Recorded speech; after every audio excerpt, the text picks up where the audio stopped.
When we left off the last time, we had finished the 4 trumpets of judgment, and then we were about to engage the discussion of the last 3 trumpets of judgment, beginning in Revelation 9. So we'll simply jump right in. It says, "Then the 5th angel sounded, and I saw a star fallen from heaven to earth. To him was given the key to the bottomless pit. And he opened the bottomless pit, and smoke arose out of the pit like the smoke of a great furnace, so that the sun and the air were darkened because of the smoke of the pit. Then out of the smoke, locusts came upon the earth, and to them was given power, as the scorpions of the earth have power. They were commanded not to harm the green grass, or the grass of the earth, or any green thing, or any tree, but only those men who did not have the seal of God on their foreheads. And they were not given authority to kill them, but to torment them for 5 months. Their torment was like the torment of a scorpion when it strikes a man. In those days, men shall seek death and will not find it. They shall desire to die, and death will flee from them. Now the shape of the locusts was like horses prepared for battle. On their heads were crowns of something like gold, and their faces were like the faces of men. They had hair like women's hair, and their teeth were like lions' teeth, and they had breastplates like the breastplates of iron, and the sound of their wings was like the sound of chariots with many horses running into battle. They had tails like scorpions, and there were stings in their tails. Their power was to hurt men 5 months. And they had as king over them the angel of the bottomless pit, whose name in Hebrew is Abaddon, and in Greek he has the name Apollyon. One woe is past. Behold, still 2 more woes are coming after these things. Now, this point of demarcation between the 4 trumpets that precede and the 4 that succeed, that come after, there are certain things to be observed right away. In the preceding 4, the circumstances that are released upon the earth have to do with the confusion of men ripening, coming to the place where the whole structure of man's thought and ways that has evolved historically from the Garden of Eden and the deception that took place there, until it had reached this point of such ripeness that it is being judged. Those first 4 have to do with conditions largely resulting from the activities of mankind. The last 3, however, of the 7 trumpet judgments have the significant component of being demonically inspired, motivated, empowered, and coming forth upon the earth with the fury of the demonic. Now we must understand even at the threshold here, that Satan has to be given permission to do anything upon the earth. Now, once he secures permission, now there are two sources from which he may be given permission. One is mankind being deceived gives him permission, such as in the case of Adam and continuing. The second source is when God actually permits him and permits the opposition to man, the demonic opposition to the existence of man, to have power. That form of power, when God permits it, in the Greek here is referred to as exousia. Exousia. So it's in the nature of one doing the will of God, exercising. It's where we get the English term executive from. So even in the doing of these things, it's not that the demonic has power to indiscriminately do whatever it wants to. You will note again and again it says, and power was given to them. Power was given to them. This form of power is different. The first form that was exercised was as it were, the natural extensions of deception. This form of power requires permission. We've seen this before. In the book of Job, Satan comes before God and God asks him, "What are you doing?" or "Where have you been?" And he answered that he was walking up and down in the earth and going to and fro in it. And God asks him, had he considered God's servant Job? And his response was, "Well, of course I've considered him. He's faithful to you because you hedge him about. Give me power to torment him, and I will guarantee you that he will curse you."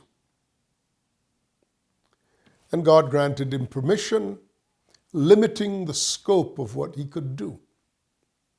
So it's very important to note that this has precedent in the scriptures. You know, the way to interpret the book of Revelation is not by domesticating the language, not by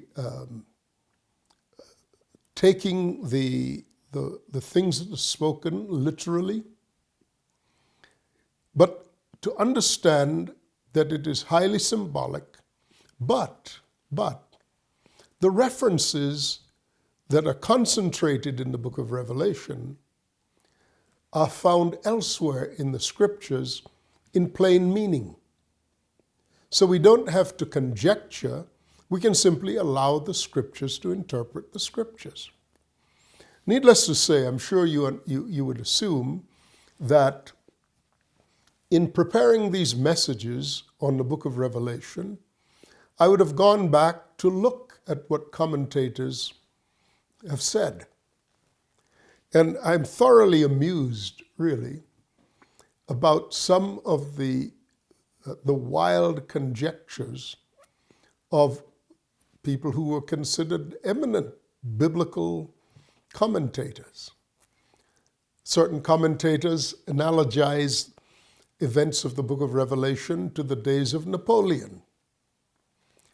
I was more amused by certain ones who analogized to what they called, quote, the Mohammedans, unquote, and or the Saracens. Of course, this would speak to an Eurocentric perspective rooted largely in the Crusades. So people have been attempting to understand and to interpret and to write about the book of Revelation for a very long time. And it seems that the commentators cannot resist the urge to locate the events of the book of Revelation to past historical times.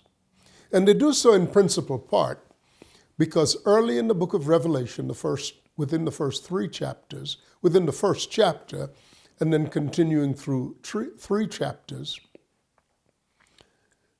John is told that when John encounters Jesus on the island of Patmos, the risen Christ actually, on the island of Patmos, he's told that he was about to be shown things that must, quote, shortly come to pass. Shortly come to pass.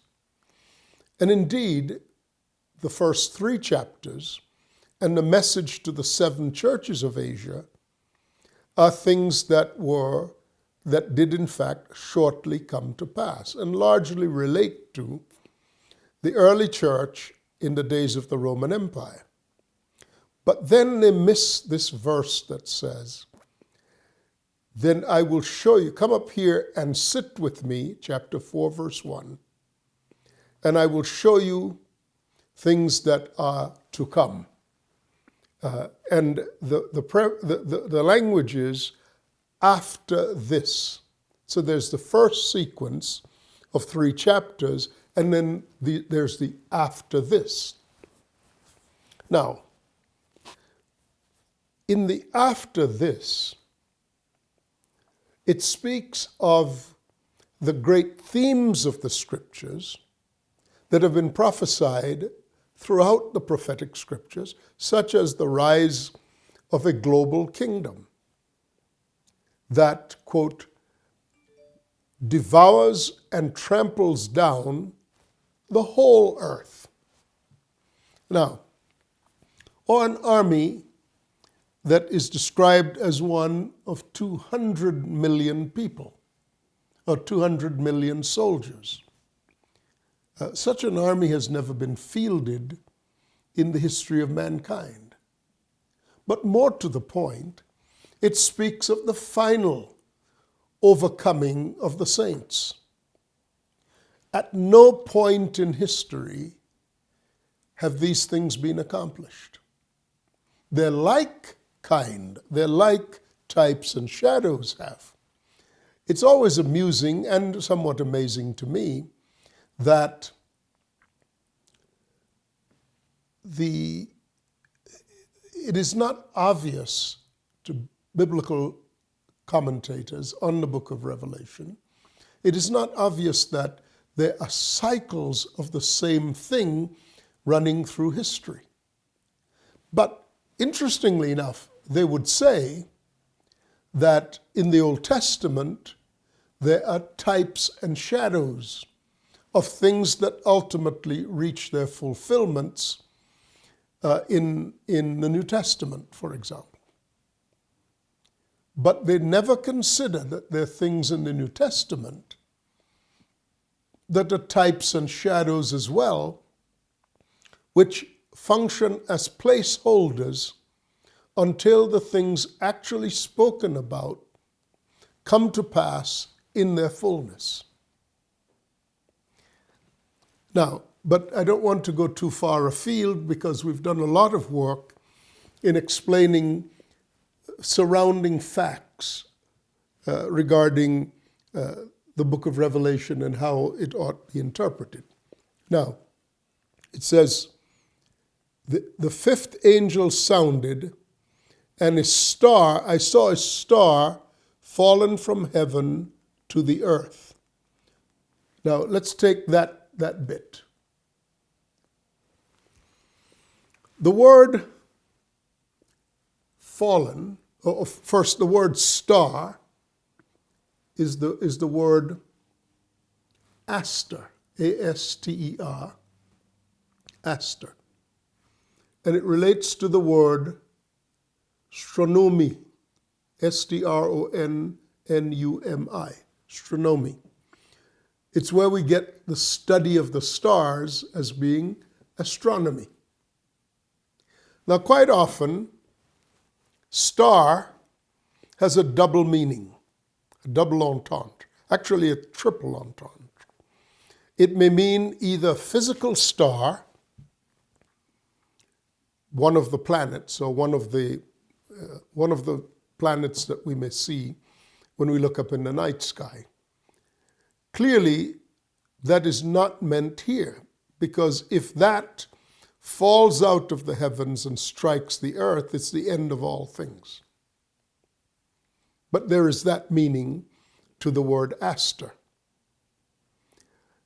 But we, even in our time, we use the word star to describe people who stand out, like movie stars, like opera stars, like political stars, like stars at the bar, if you're a lawyer, or stars in business, in the business world.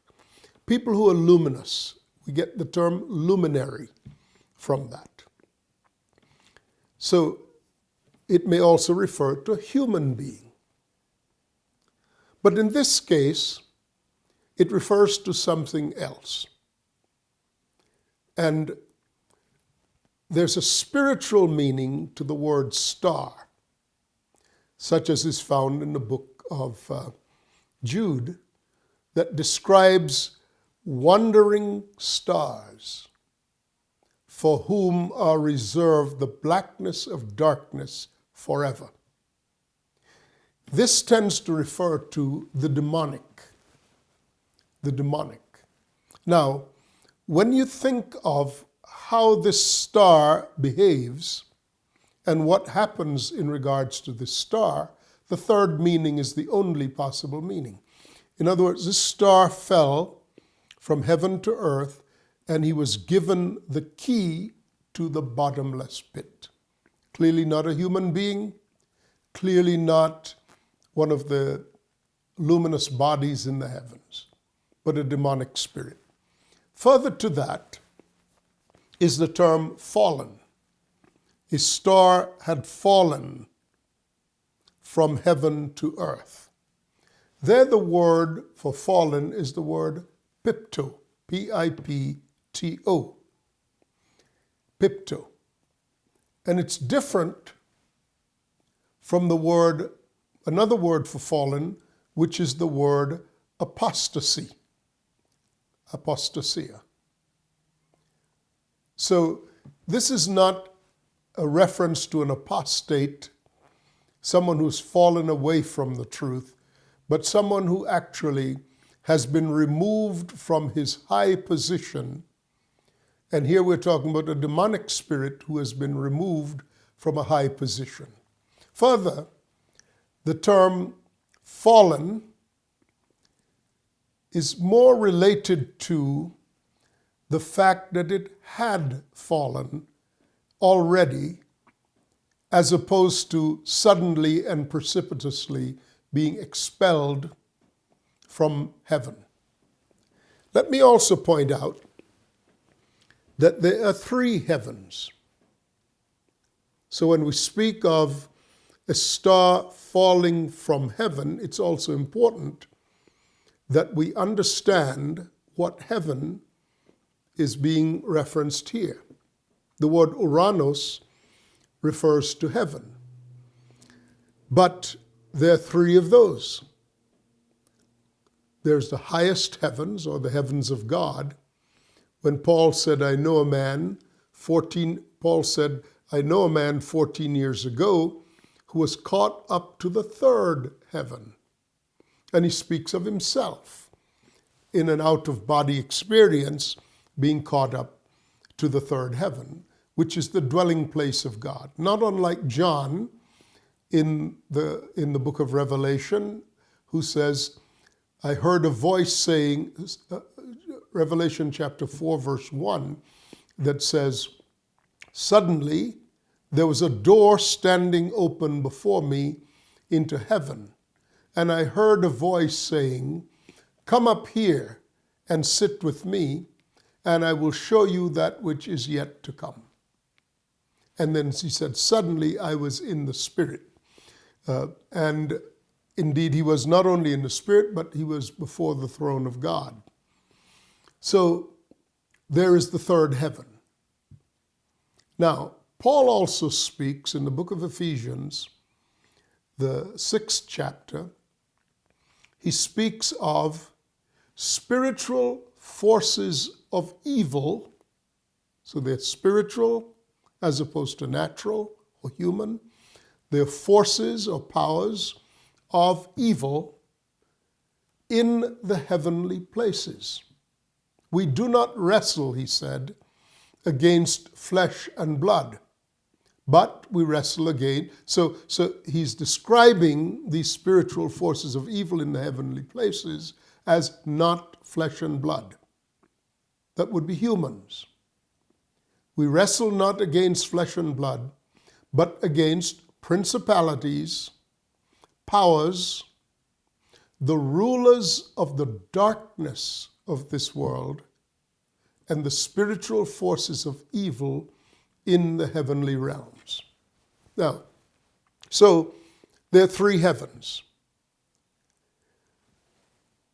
The evil ones, the fallen angels, have been removed from the heavens a long time ago, perhaps contemporaneous with the arrival of Adam and Eve upon the earth, because Satan comes into the garden shortly after the record of the creation of Adam and Eve. We don't know how long Adam and Eve were on the earth in their unfallen states, but we do know that while they were, in fact, before they had children, we know that Satan appeared in the garden.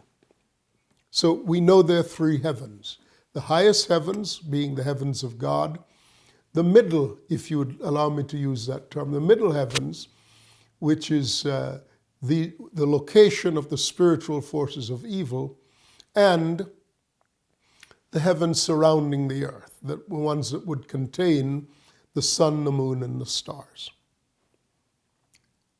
Now, here is insight. So a star fallen from heaven to earth. So what he's saying is that out of the place where they had already fallen, a particular demonic figure was evicted, or had actually been placed out of that realm into the earth. We do know that such things had already occurred,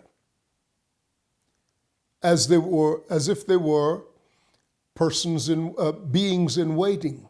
We would later, in the same 9th chapter of the book of Revelation, we'd later see that there were angels, 4 great angels, who were bound by the great river Euphrates. Fallen angels in a condition of restraint in Babylon, the great river Euphrates. So we know that some of these creatures have already been cast down and are operational in the earth. In addition to that, we certainly know of such demonic figures as the Prince of Persia, who was not so much in the second heavens as he was establishing rule over the ancient kingdom of Persia. And a contemporary was also called the Prince of Greece. This from the book of Daniel, the 9th chapter. So this star, this fallen spirit, had already been in the earth and was given, now he was given the key to the bottomless pit. Let's look into this, the bottomless pit. It is frequently referred to as also the abyss. Bottomless is simply the term boundless, which means that it's without, it's an unfathomable depth. We run into this concept in the book of Luke, the 8th chapter, verse 31, in which the demoniac from the country of Gadara, who was a man, of course, possessed of demons, who said, the demon said, that is, to Jesus, "Have you come here to torment us before the time?" And begged Jesus not to send them to the abyss, to the bottomless pit. Now in 2 Peter chapter 2, verse 4, the scriptures say, "For if God spared not the angels who sinned, but cast them down to hell and delivered them into chains of darkness to be reserved for judgment." That is 2 Peter chapter 2, verse 4. And the word used there for hell is the word Tartarus, from the verb tartaru, which is to cast down to hell.